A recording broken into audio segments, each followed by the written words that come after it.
Assalamualaikum warahmatullahi wabarakatuh. Perkenalkan, nama saya Yeni Soekarmanto. Saya mahasiswi dari Universitas Ibrahimi Sukoharjo. Di sini saya akan memenuhi tugas dengan mata kuliah statistik pendidikan. Dalam video ini kita akan mempelajari tentang pengertian statistik, definisi statistik, komponen statistik, dan macam-macam statistik dan pengelompokan data yang lain. Yang pertama, kita akan mempelajari tentang pengertian statistik. Statistik adalah data. Statistik juga disebut dengan ilmu yang mempelajari pengolahan data, pengajian data, pengelompokan data, analisis data pada pengelompokan tersebut.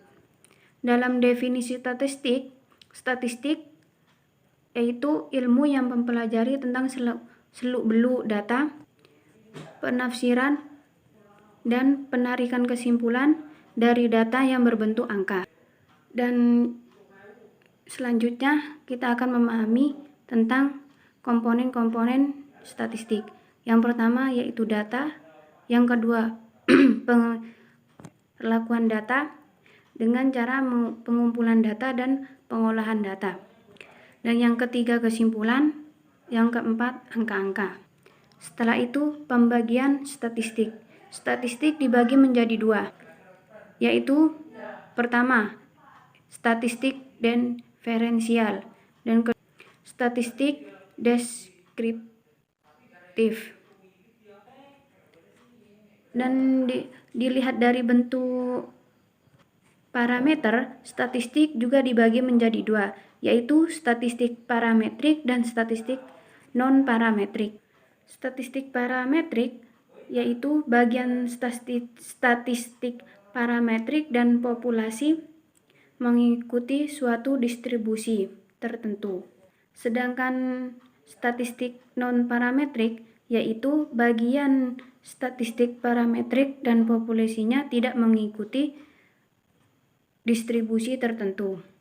Selanjutnya saya akan menjelaskan ruang lingkup penggunaan statistik. Dalam ruang lingkup penggunaan statistik yaitu ada beberapa macam. Statistik bisa digunakan dalam sosial. Statistik juga bisa digunakan dalam pendidikan atau yang disebut dengan statistik pendidikan. Dan kemudian ada statistik digunakan dalam ekonomi yang disebut dengan statistik ekonomi.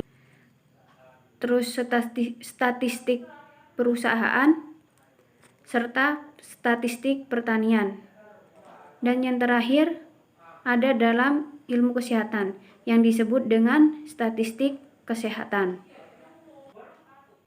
Di sini juga disebutkan tentang fungsi statistik.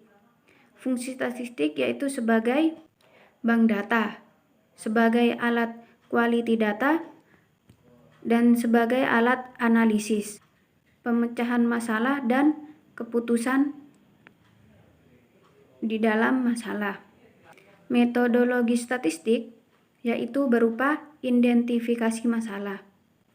Pengumpulan data, di sini dalam pengumpulan data ada dua macam data, yaitu data intern dan data extern. Data intern yaitu data yang bersangkutan langsung pada permasalahan. Sedangkan data extern, data yang hanya mendukung dalam permasalahan. Data intern dan data extern dikumpulkan dari data-data atau sumber-sumber yang telah ada. Namun data yang asli didapat secara langsung oleh peneliti. Syarat-syarat pembuatan data yang baik yaitu akan diperjelas di sini. 1. Data harus objektif. Yang dimaksud objektif yaitu sesuai dengan keadaan sebenarnya. 2. Data harus bisa mewakili.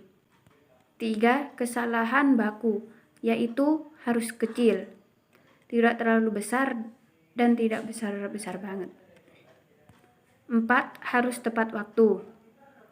Dan 5. Harus relevan, yaitu data yang dikumpulkan harus ada.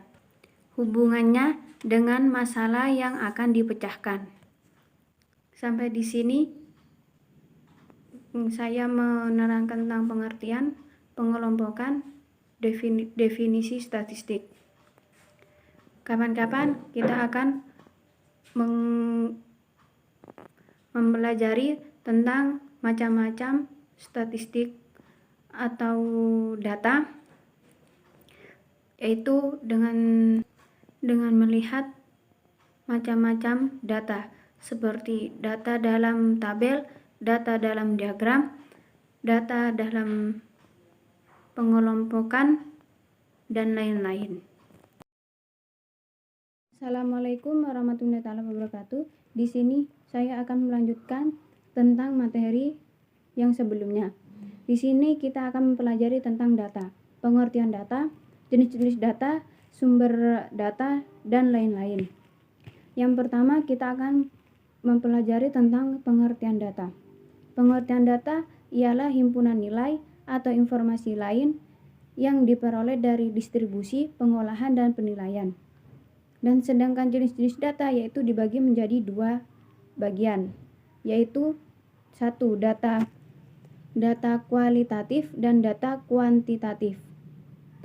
Data kualitatif biasanya digunakan dalam warna bunga, jenis kelamin, dan habitat, serta dan lain-lain. Sedangkan data kuantitatif ada dua macam, yaitu data diskrit dan data kontinu. Data kuantitatif yang data diskrit biasanya digunakan dalam jumlah sel, jumlah anak, dan jumlah trombosit, serta lain-lain. Sedangkan data kuantitatif yang data kontinu biasanya digunakan dalam berat badan, jarak kota, dan luas tanah. Seperti tabel di sini. Saya menggunakan HP karena tidak ada laptop saya rusak, jadi saya menggunakan layar yang di HP, menggunakan aplikasi dari HP. Seperti tabel pada berikut. Ini adalah jenis data yang dibagi menjadi dua, yaitu ada data kuantitatif dan data kualitatif. Yang data kuantitatif dibagi menjadi dua, yaitu data diskrit dan data kontinu. Ini pembagian.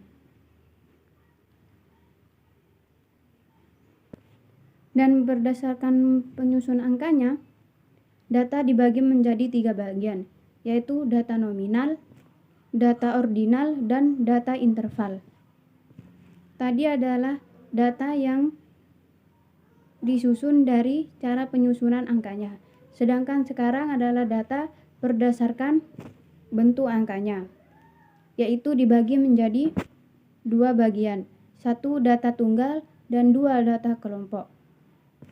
Dan sedangkan berdasarkan waktu pengumpulannya, data juga dibagi menjadi dua bagian, yaitu yang pertama data seketika dan yang kedua data urutan waktu. Sumber data statistika dibagi menjadi dua, yaitu berasal dari dua sumber. Yang pertama dari data primer dan yang kedua dari data sekunder. Seperti tabel berikut. Seperti skema yang di sini. Ini adalah data sumber data. Skema sumber data, yaitu ada data primer dan sekunder. Di sini dijelaskan data primer bisa didapat dari wawancara langsung, wawancara tidak langsung, pengisian kuesioner, dan tes serta dokumentasi. Sedangkan data sekunder di sini didapat dari pihak lain. Biasanya terdapat dari BPS, Bank Indonesia, IMF, FAO, dan lain-lain. Setelah itu kita akan mempelajari tentang pengajian data dalam bentuk bentuk data. Biasanya penyajian data terdapat pada tabel, diagram tabel garis atau diagram garis, dan lain-lain. Di sini saya akan menunjukkan contoh-contoh penyajian data yang terbentuk dalam tabel atau diagram dan lain-lain.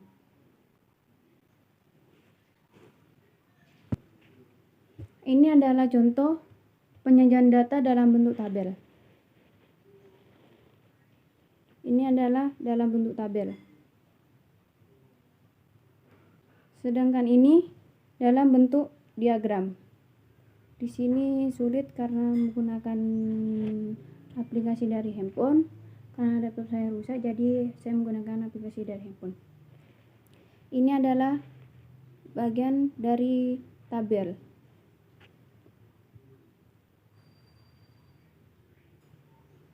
Dan ini bagian dari diagram batang. Data disusun dengan menggunakan diagram batang.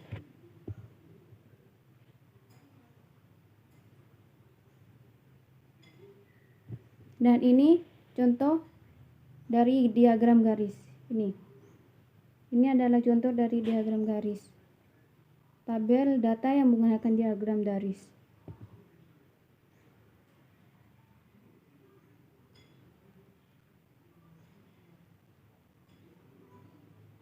Dan ini adalah diagram lingkaran.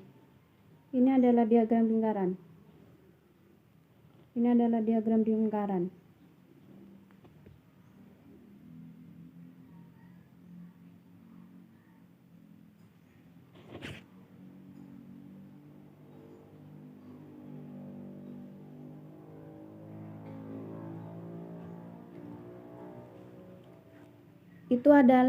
Tadi adalah macam-macam dari jenis-jenis tabel diagram beserta contohnya. Selanjutnya kita akan mempelajari atau memahami tentang distribusi frekuensi. Pengertian distribusi frekuensi adalah susunan data menurut kelas interval tertentu. Tujuannya yaitu 1. Memudahkan memahami data, memudahkan dalam penyajian data, dan memudahkan membaca data sebagai bahan informasi, memudahkan grafik, dan juga memudahkan dalam menghitung dan menganalisis. Macam-macam tabel distribusi frekuensi yaitu dibagi menjadi 4 bagian. 1. Tabel dalam data tunggal, 2. Tabel dalam data kelompok, 3. Tabel dalam data kumulatif, dan 4. Tabel dalam data relatif. Tabel data tunggal yaitu tabel frekuensi yang angka-angkanya tidak dikelompokkan, atau cara penyajian frekuensinya tidak dikelompokkan menjadi satu. Sedangkan berdasarkan tabel, data distribusi frekuensi dalam kelompok yaitu data atau angka-angka yang dikelompokkan dalam bentuk tabel. Dan sedangkan distribusi frekuensi relatif yaitu data perbandingan antara masing-masing kelas dengan jumlah frekuensi, seluruhnya yang dinyatakan dalam bentuk persen. Dan distribusi frekuensi kumulatif yaitu frekuensi total yang ada di atas bawah suatu kelas. Di sini saya akan memberitahu tentang contoh-contoh yang mana data distribusi frekuensi relatif.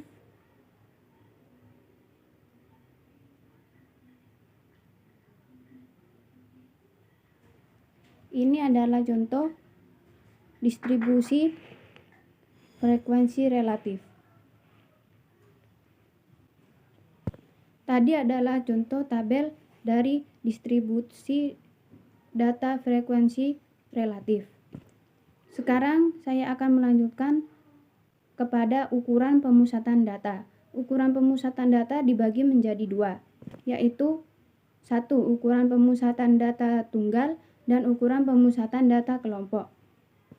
Jenis ukuran pemusatan data tunggal ada 3 macam, yaitu nilai rata-rata, 2 median, dan 3 modus.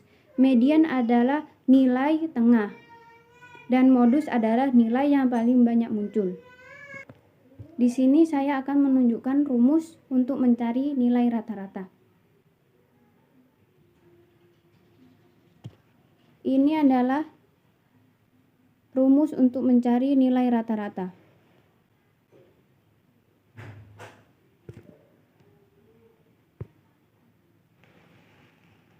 Yaitu untuk mencari nilai rata-rata yaitu jumlah data, jumlah seluruh data dibagi menjadi banyak data.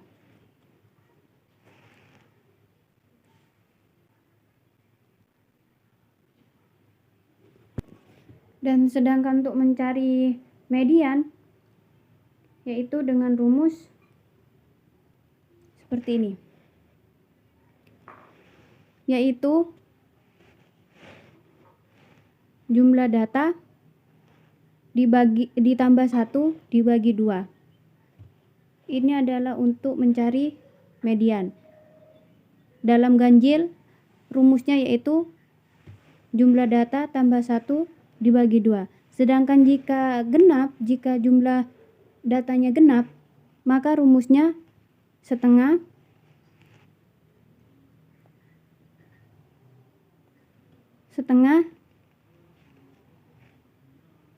dalam kurung jumlah data dibagi 2 ditambah jumlah data dibagi 2 tambah 1. Ini. Sedangkan dalam modus sendiri, cara menyelesaikannya yaitu dengan mencari nilai yang paling banyak muncul atau nilai yang paling banyak dalam kelompok tersebut. Contohnya semisal seperti ini. Ini modusnya 6 dan 5. Dalam tabel sini 6 berjumlah 7 dan 5 berjumlah 7. Sedangkan yang lain ini kurang dari 7. Jadi modusnya adalah 5 dan 6. Karena data yang paling banyak muncul atau paling terbanyak. Terdapat juga ukuran letak data tunggal atau juga disebut dengan jenis ukuran letak data tunggal. Letak data tunggal ini dibagi menjadi 3 bagian. Yang pertama, kuartil yang biasa disebut dengan QN. Yang kedua, desil atau DN. Dan yang terakhir yaitu persentil atau PN. Definisi kuartil sendiri yaitu titik atau skor yang ke dalam 4 bagian yang sama besar dan masing-masing sebesar 1/4 N.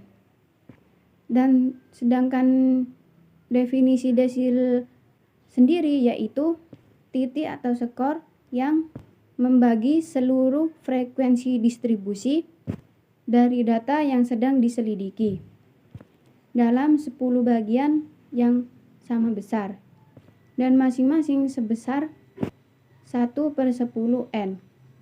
Dan sedangkan persentil sendiri yaitu titik atau nilai yang membagi suatu frekuensi distribusi menjadi 100 bagian yang dibagi sama besar.